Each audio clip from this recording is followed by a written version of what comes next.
Bueno ba, entxe gaude triste gaurkoan, empate bat atea dugu, gure aspirazioetako ez da nahikoa.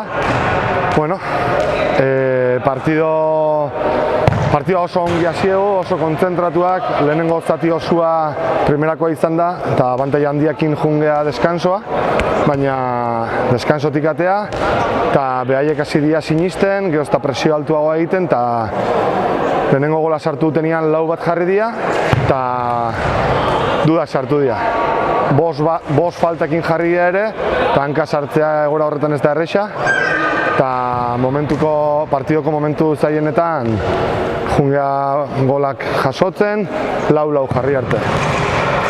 Izan dugu indarra goitik jartzeko berriz ere, baina azkeneko momentuan behaiek berriz ere empatatu dute eta empateakin jungo geha etxea. Liga irabazteko zailtasunak oaingoan, 3 lehenengoen artean gelditzeko oaindikan aukera handiekin, hasi que oain burua zaindu, landu eta hurrengo partidua 2 kontra 3 puntuen bilatea bargea. Hasi que etorri ikustea eta animoak deneken.